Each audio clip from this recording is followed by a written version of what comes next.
Rebirth, Volume 1, written by Tom King, drawn by David Finch. I plan on reviewing every single Batman comic book from Rebirth to present. So, starting with Volume 1, Rebirth. And what did I think of this? I think it was a pretty solid introduction to Rebirth Batman. Obviously, spoilers for Scott Snyder's run. He dies, he comes back, and we're here. We get introduced to two completely new characters. I don't think these characters have ever been in a Batman comic ever. We got Gotham and Gotham Girl. They were inspired by Batman himself, and they were okay. Honestly, I feel like their whole story was rushed. They come in, they save the day, and you just instantly know something's gonna go wrong, and something does go wrong. Spoilers, Gotham dies because he gets turned evil. It just felt very rushed.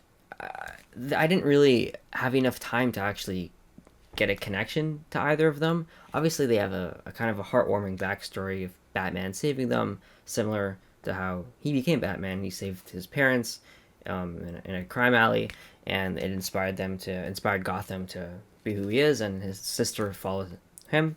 And yeah, like they're okay. There's the backstory, but we didn't really get to know much about them other than that, and we didn't really I didn't really feel anything when he inevitably got mind messed up and killed a bunch of people and kind of turned bad. And that's the thing, like he didn't even really turn bad. It was the psycho pirate that messed with his brain, and then that kind of trickled down. And that was another thing. I feel like there was so much thrown at you. I understand this is resetting a whole thing and it's setting new characters and a new continuity and la-di-da, but like still so much got thrown at you. The psycho pirate, Amanda Waller's contributions, Doctor Strange, not Doctor Hugo Strange, like especially Psycho Pirate and Hugo Strange, you barely see them. You see them like in a couple panels, but their involvement is like so heavy in the story, but like you barely see them.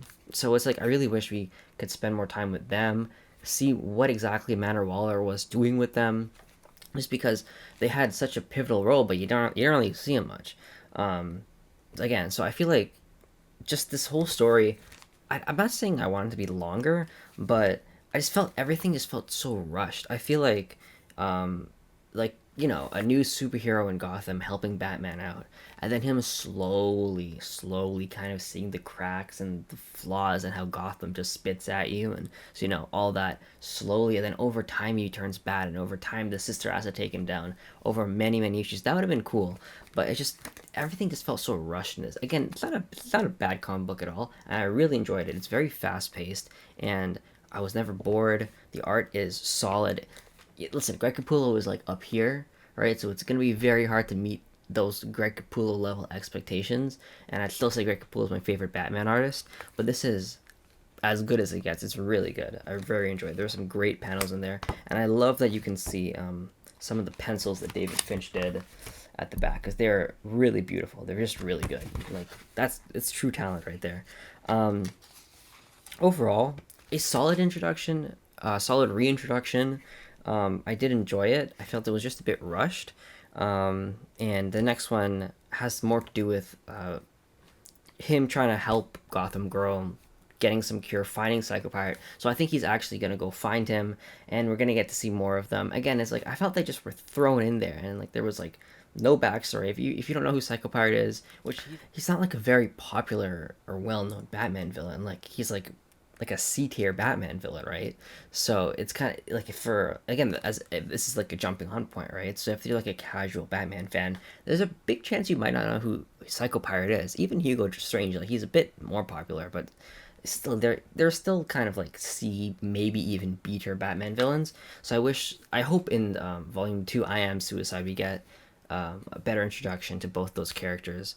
But overall, a very solid read. I'm excited to read all of Rebirth. I've heard very contradictory, very controversial opinions. People hate it, people love it. People think it's okay, people think it's overrated, underrated. I don't know. But I give this one a 7.5. It's pretty solid, and I'm excited to read I Am Suicide.